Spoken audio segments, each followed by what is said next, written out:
들어올 때 안내위원의 얼굴에서, 찬양할 때 찬양대원의 얼굴에서, 또 여러분의 모습 속에서 반가운 얼굴들이 보입니다. 여러분 참 반갑습니다.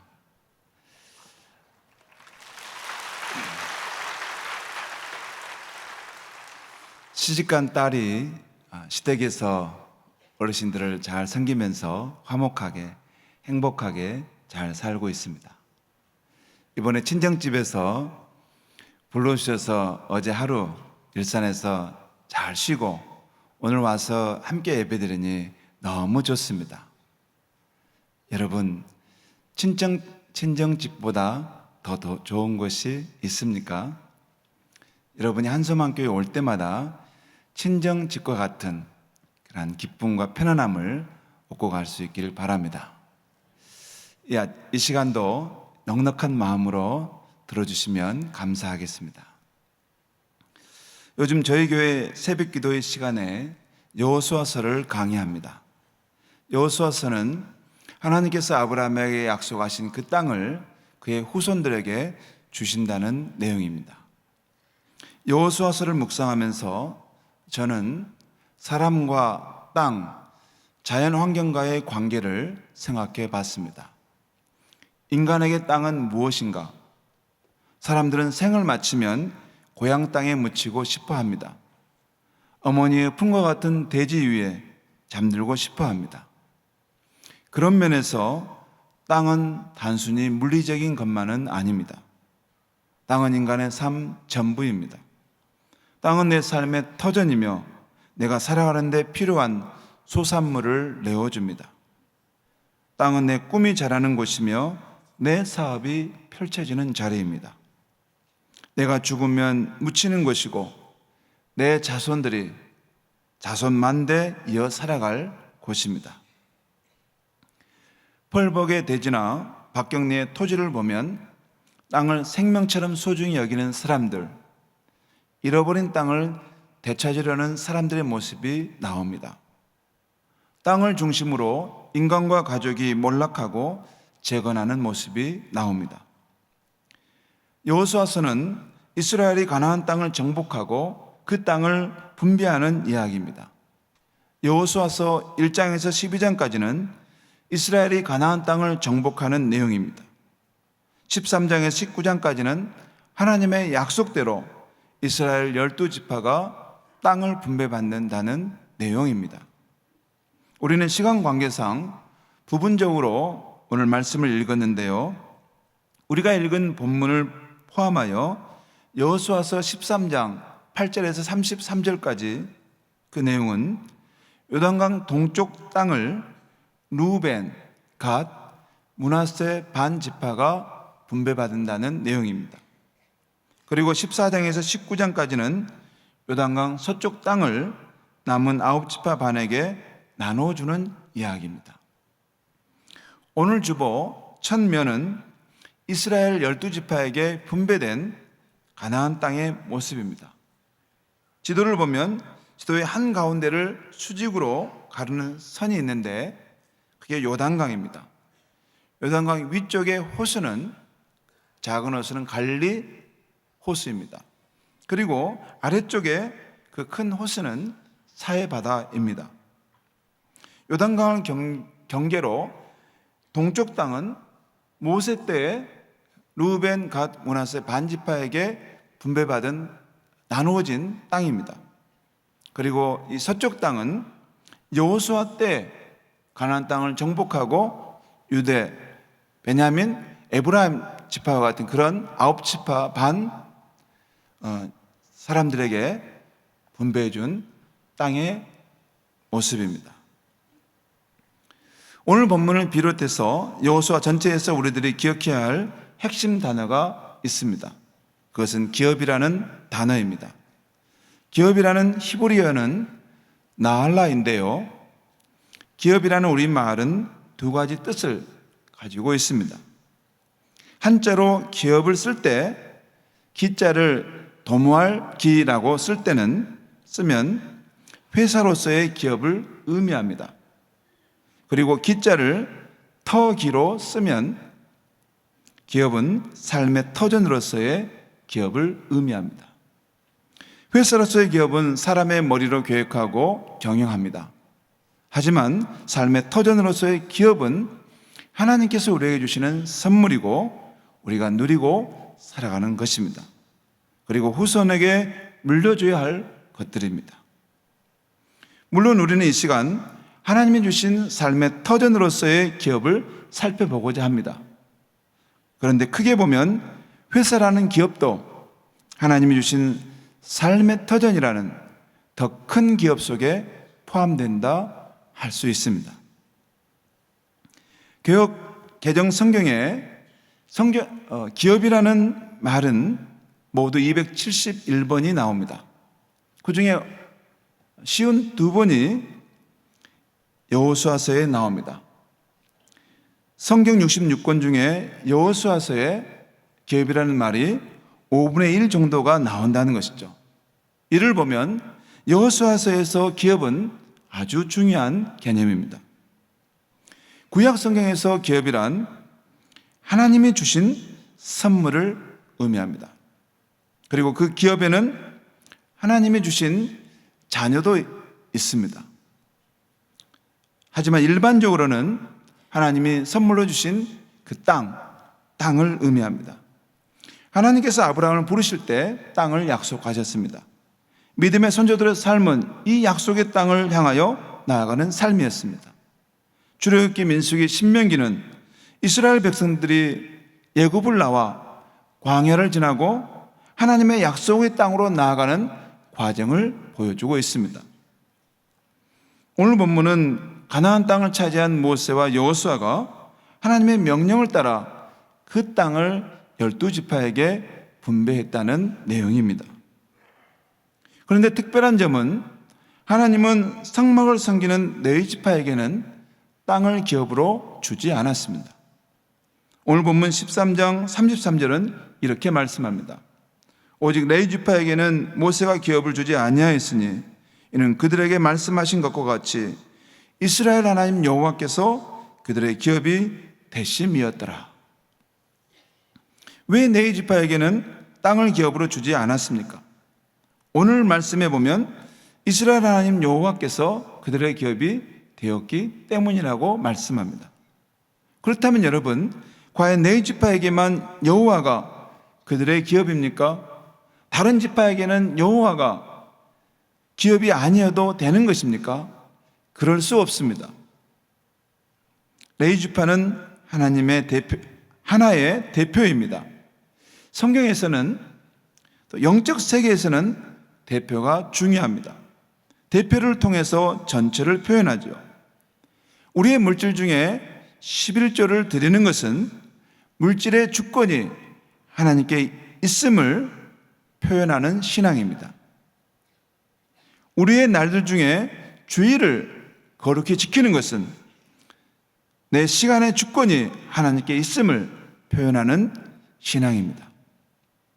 이와 같이 레위 지파에게 하나님이 기업이라는 것은 이스라엘에게 하나님이 참된 기업임을 보여주는 것입니다.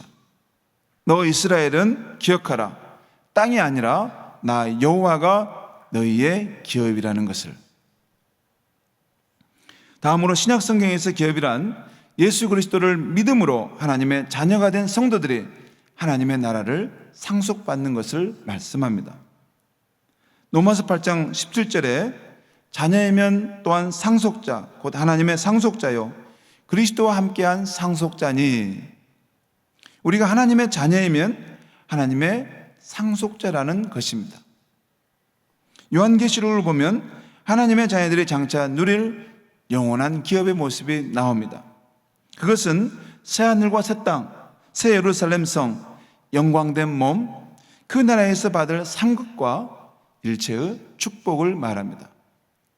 에베소 1장 18절에서 사도 바울은 하나님 아버지께서 우리의 마음의 눈을 밝혀주사 그의 부르심의 소망이 무엇이고 성도가 받을 기업의 영광이 얼마나 풍성한 것을 알게 해달라고 기도합니다. 예수를 믿는 성도들이 받는 기업은 두 가지입니다. 지금 여기서 받는 축복과 미래에 받을 축복입니다. 지금 여기서 하나님이 우리의 삶의 터전, 우리의 기업이 되어주심으로 우리의 생명과 건강과 우리의 삶의 필요들을 채워주십니다. 우리의 안전을 책임져 주십니다. 또한 미래에는 하나님 나라에서 영원한 기업을 받게 하실 것입니다.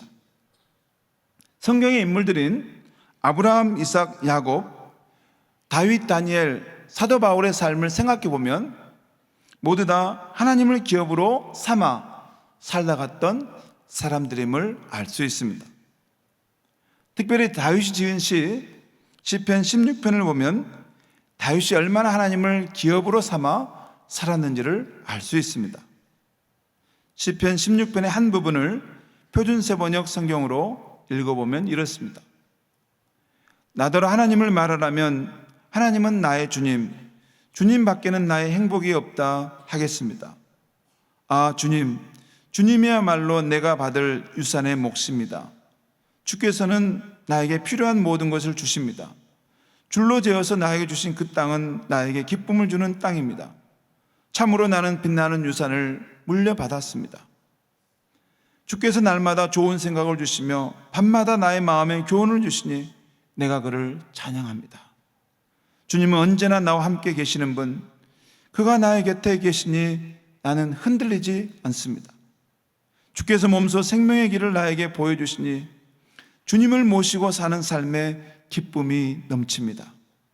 주께서 내 곁에 계시니 이 큰 즐거움이 영원토록 이어질 것입니다. 오늘 다윗은 주님을 모시고 사는 삶에는 부족함이 없고 기쁨이 넘친다고 말씀하고 있습니다. 이 시간은 우리가 어떻게 하면 하나님을 나의 기업으로 삼아 살아갈 수 있는가를 살펴보려 합니다. 그 첫째는 예수 그리스도의 십자가의 구속으로 말미암아 하나님이 나의 영원한 기업이 되신 것을 믿어야 합니다. 하나님 앞에 설 수 없는 죄인인 우리가 어떻게 하나님을 나의 기업이라 주장할 수 있습니까? 아버지 집을 떠난 탕자가 어떻게 하나님의 자녀의 신분을 회복할 수 있습니까? 우리가 하나님을 나의 기업이라 주장하려면 무언가 근거가 있어야 합니다. 하나님과의 관계가 있어야 하죠. 그 관계는 우리가 예수를 믿고 영접함으로 하나님의 자녀가 되는 것입니다. 요한복음 1장 12절을 보면 영접하는 자, 예수를 영접하는 자, 그 이름을 믿는 자들에게는 하나님의 자녀가 되는 권세를 주셨으니, 베드로전서 3장 18절을 보면 그리스도께서도 단번에 죄를 위하여 죽으사 의인으로서 불의한 자를 대신하셨으니, 예수 그리스도는 왜 죽으셨는가? 그 의로우신 분이 왜 죽으셨는가? 그것은 그분이 불의한 자인 우리 인류의 죄를 대신하여 죽으심으로 죄인인 우리가 용서함 받고 의로운 자의 모습으로 하나님 앞에 나아가 살게 하려 하신 것입니다. 바로 이것은 우리를 하나님 앞으로 인도하려 하심이라 라고 말씀합니다. 우리가 예수 그리스도를 믿음으로 하나님이 나의 기업되는 길이 열렸습니다. 그리고 우리가 예수님과의 관계가 더 깊어질 때 이 세상에서 하나님을 나의 기업으로 누리는 삶이 가능해집니다.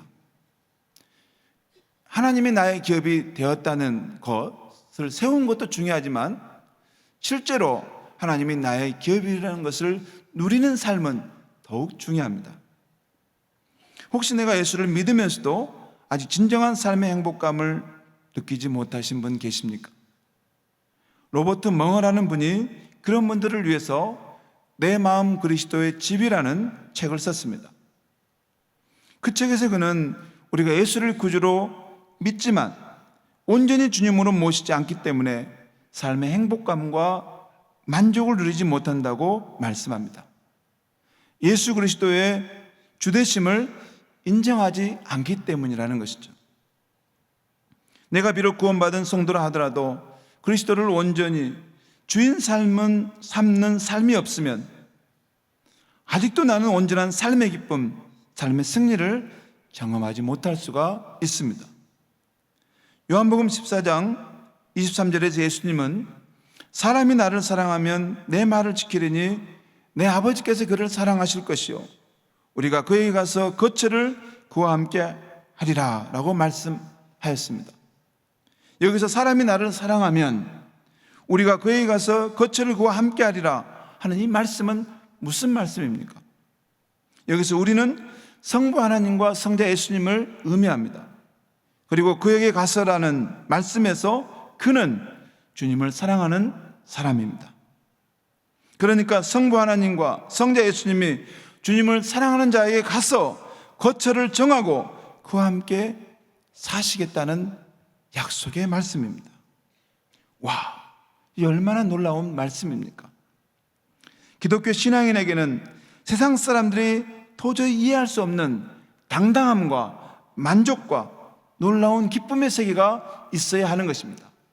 왜냐하면 우주와 만물을 창조하시고 주관하시는 그 성부 하나님이 하나님의 아들로서 이 땅에 오셔서 십자가에서 그 진실한 사랑을 나타내신 성자 예수님이 우리와 함께 하시고 우리 안에 머물러 계신다는 것입니다. 출애굽기 29장에 보면 하나님께서 이스라엘 백성을 왜 그들을 애굽에서 구원하셨는가 그 이유를 말합니다. 모세에게 하나님 말씀하십니다. 나를 위하여 성막을 지어라. 그리고 그 성막이 지어지면 거기서 내가 너와 만나고 너에게 말할 것이다.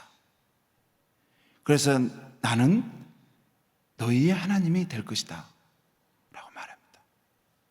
그러니까 하나님이 우리 안에 사시고 우리에게 말씀하심으로 진정으로 나의 하나님이 되신다는 것입니다. 신약시대의 성도들에게 성막은 어디에 있습니까?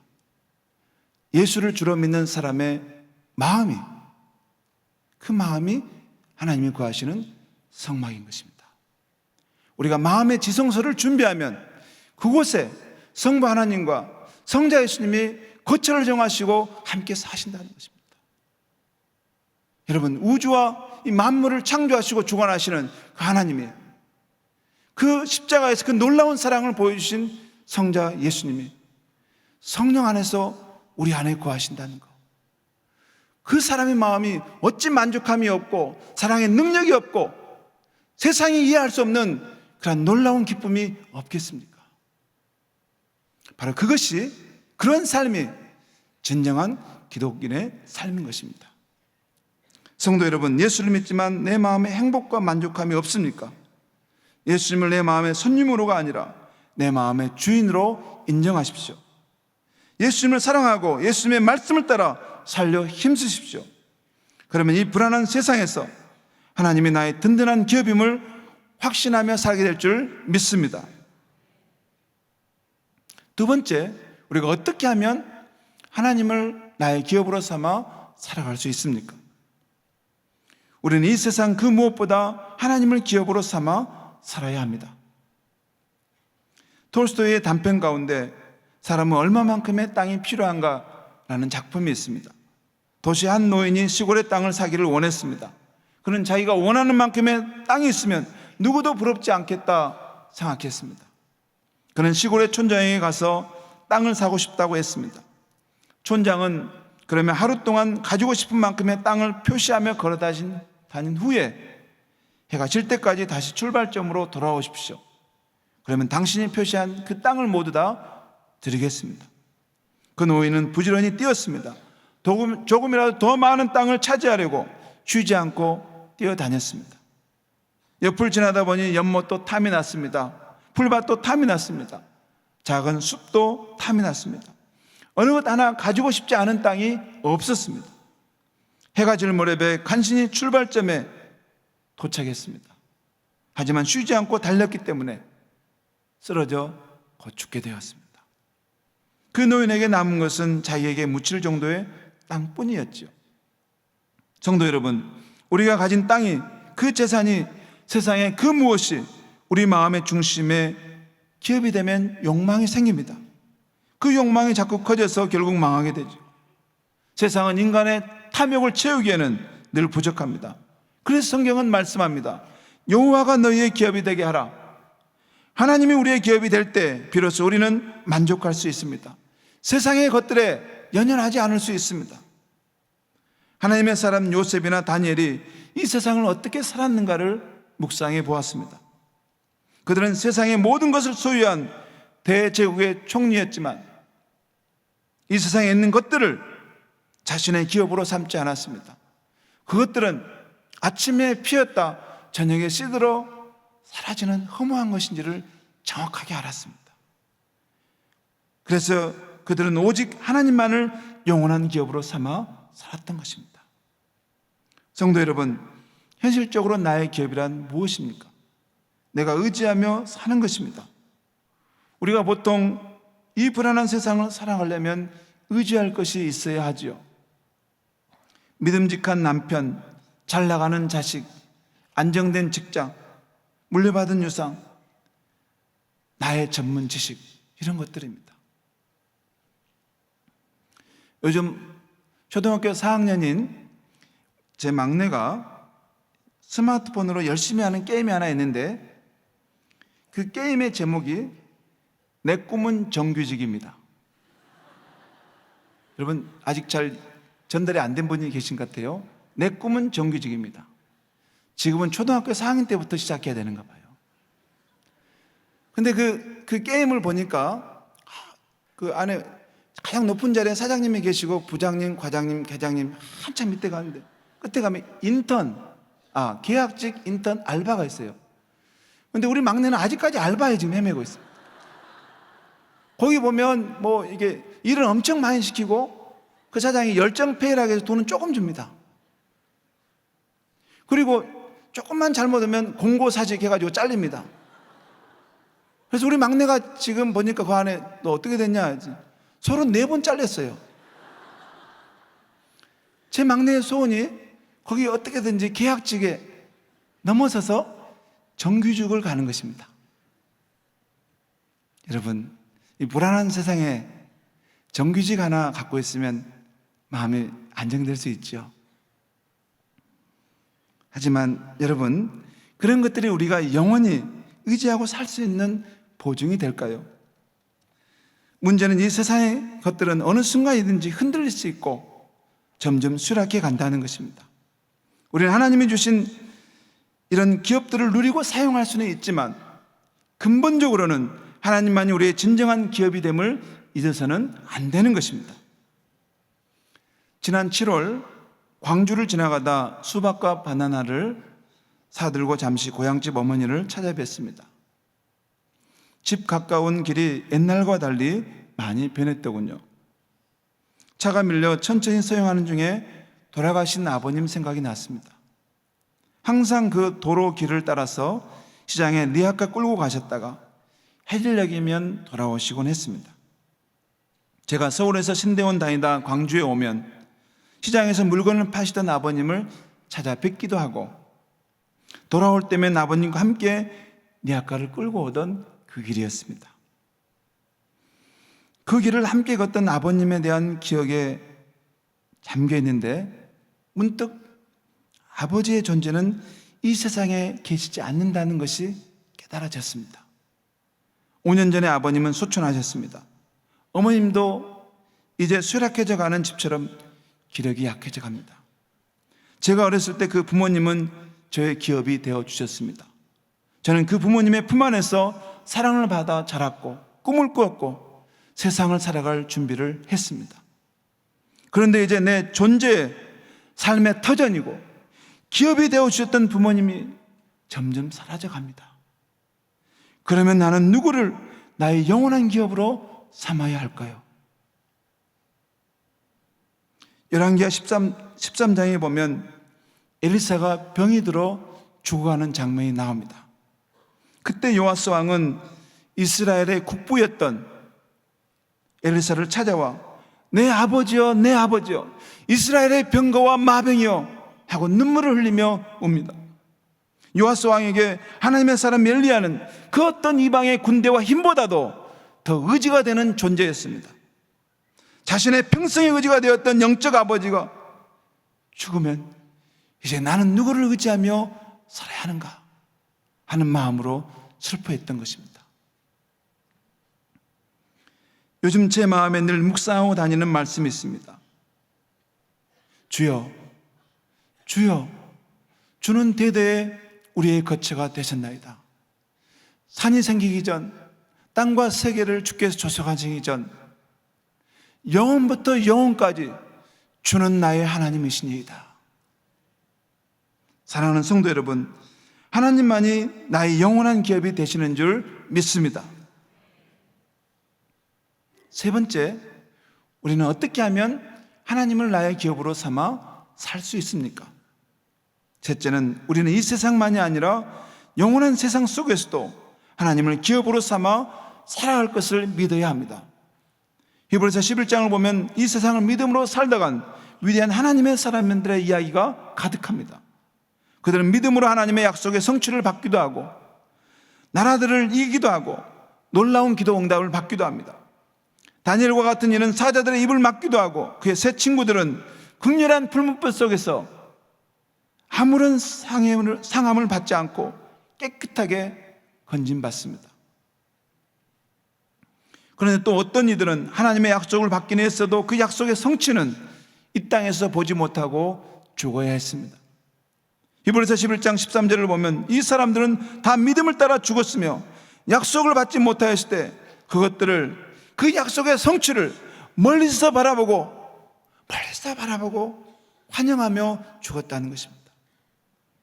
사랑하는 성도 여러분, 우리도 이 세상에서는 하나님이 약속하신 그것들이 다 성취되는 것을 보지 못할 수도 있습니다. 왜 하나님께서는 우리의 기도를 응답해 주시지 않으시는가? 왜 하나님께서는 내 자녀에 대한 소원을 이루어 주시지 않으시는가? 왜 사랑하는 사람을 좀 더 우리 곁에 놔둘 수 없다는 말인가? 그토록 신실했던 하나님의 사람을 위한 우리의 기도에 대해 하나님이 아무런 응답을 보이지 않는 것처럼 보일 때 우리의 믿음은 흔들릴 수 있습니다. 왜 하나님은 우리의 기도에 응답하지 않으시는가? 하나님의 약속은 어떻게 된 것인가? 믿음의 조상 아브라함도 하나님의 부르심을 받았을 때 하나님으로부터 그 가나안 땅에 대한 그 약속을 받고 나아갔습니다. 아브라함은 하나님의 약속을 믿고 그 가나안 땅에서 살아갔습니다. 그런데 그 약속은 아브라함 당대에 성취되지 못했습니다. 아브라함도 우리처럼 흔들리는 그때가 있었던 것이죠. 그러나 아브라함은 실족하지 않았습니다. 소망을 놓지 않았습니다. 우리 히브리서 11장 10절은 이는 그가 하나님이 계획하시고 지으실 터가 있는 성을 바랐음이니라 라고 말씀합니다. 아브라함은 이 땅의 소망이 사라지다 이 땅의 소망을 넘어서 하늘의 영원한 기업을 오히려 바라봤던 것입니다. 창세기 50장 마지막을 보면 애굽의 총리인 요셉이 110세에 죽으면서 유언을 합니다. 먼저 요셉은 그 형제들에게 나는 죽을 것이나 하나님이 당신들을 돌보시고 당신들을 이 땅에서 인도하여내서 아브라함과 이삭과 야곱에게 맹세하신 땅에 이르게 하실 것이다. 믿음의 위로를 줍니다. 또한 요셉은 이스라엘 자손들에게 하나님은 반드시 당신들을 돌보시리니 하나님은 반드시 여러분에게 하셨던 그 약속을 이루실 것이니 당신들은 여기서 내 해골을 메고 올라가겠다 약속하라 맹세를 시킵니다. 요셉은 비록 자신의 당대에 하나님의 약속이 성취됨을 보지 못했습니다. 하지만 멀리서 그 약속의 성취를 바라보면서 유언했습니다.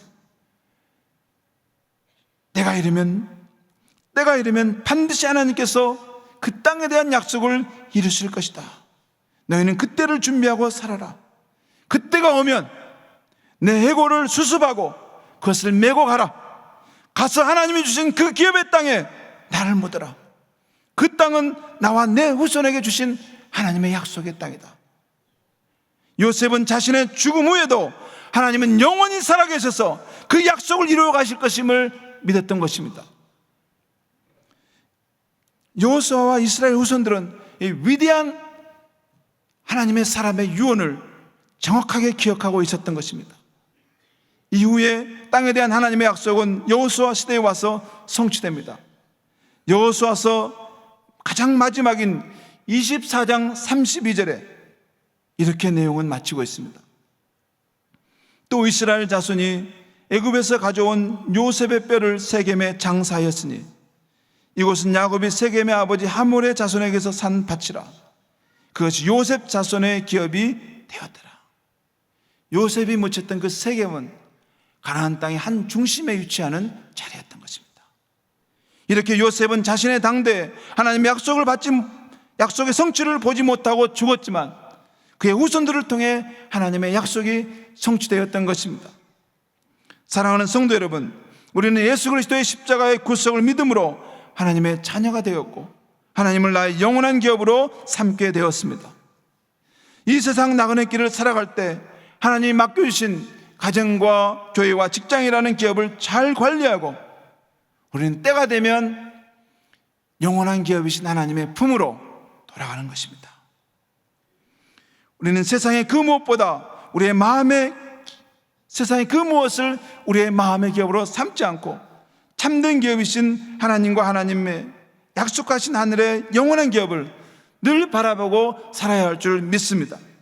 그리고 우리가 사는 날 동안 하나님이 약속하신 것들이 이루어지지 못했다 하더라도 우리의 후손들의 삶 속에서 다가오는 새하늘과 새 땅에서 더욱더 아름답고 더욱더 풍성하게 하나님이 채워주실 것을 믿고 소망 가운데 살아가는 저와 여러분이 되어야 할 줄 믿습니다. 기도하겠습니다. 은혜로우신 하나님 아버지, 하나님의 기쁘신 뜻 가운데 우리가 예수 그리스도를 믿게 하시고 하나님의 자녀로서 이 땅에서와 오는 세상에서 하나님을 영원한 기업으로 삼아 살게 하시니 감사합니다. 하나님 아버지, 우리가 이 땅의 나그네로 살아갈 때 하나님께서 우리에게 맡겨주신 기업을 잘 감당하게 하여 주시고 하나님이 부르시면 영원한 기업이신 하나님의 품으로 돌아갈 수 있게 하여 주시옵소서. 사라져가는 세상의 그 무엇보다도 영원하신 하나님이 약속하신 하늘의 기업을 생명처럼 소중히 여기며 살아가는 우리가 되게 하여 주시옵소서. 우리가 이 땅에 사는 동안 하나님이 약속하신 것들을 다 받지 못했더라도 우리 후손들의 삶 속에서 새하늘과 새 땅에서 더욱 아름답게 채워주실 것을 믿고 소망 가운데 살아가는 우리 모두가 되게 하여 주시옵소서. 예수님의 이름으로 기도하옵나이다. 아멘.